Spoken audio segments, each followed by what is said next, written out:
Kimi, naloka sa mga kaibigang sina Angelica at Bella.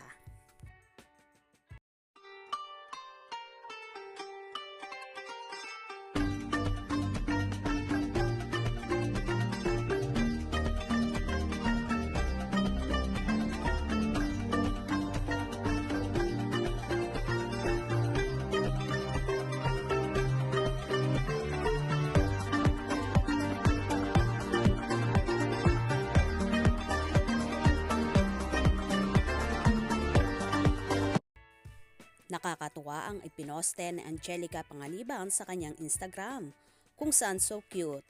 Tila nag-i-emote si Angge sa photo at ayon sa naging caption ni Angelica, Christmas morning with at Bella. Where na you at Chinita Princess? Agad-agad namang sumagot si Kimi at sinabing bumibili pa ng gatas ni Bean. Wait lang.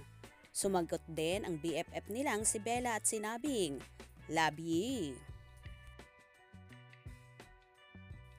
Samantala, nag-post din si Bella Padilla sa kanyang Instagram na mga larawan nila ni Angge at ni Baby Bean. Andun din ang mga friend ni Bella na si Dane Barreto at si Derek Andoy Ranay.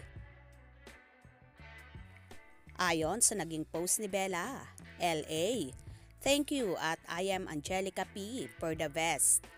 First 3 days here in LA and to your fam bam for being so sweet. Father at Greg Homan, shot na. To Aliana, thank you for picking me up. From Lux, which is a love language in itself. Also, we need a photo together, girl. And super happy to see at Danny Barreto, my girl, here. And at Andoy R1973, my forever kagigil.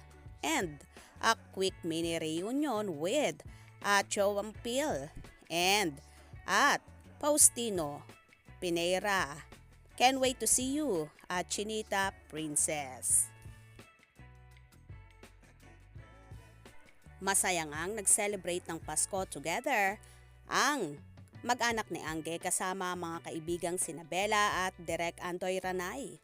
Kitang-kita naman sa mga larawan na yon at tila miss nga nila si Chinita Princess at miss na nilang makasama ang dalaga. Anyway, nagpakasaya naman si Kimi sa Balesen Island kung saan kasama niyang nagpasko ang kanyang pamilya. Na-enjoy at hindi alintana ang breakup na pinagdaanan. At ngayon nga paparating ang 2024. Mas ganadong magtrabaho si Kimi at puro positive vibes lang ang hatid sa madlang people at sa mga taong nakapaligid sa kanya.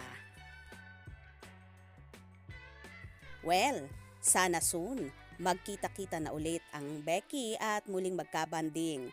For sure, bonggang tawanan na naman ang magaganap kapag magkakasama ang tatlo. Kaya naman tumutok at wag na wag pahuhuli sa mga maiinit na kaganapan. Anong inyong magiging reaction sa bidyong ito? Comment below.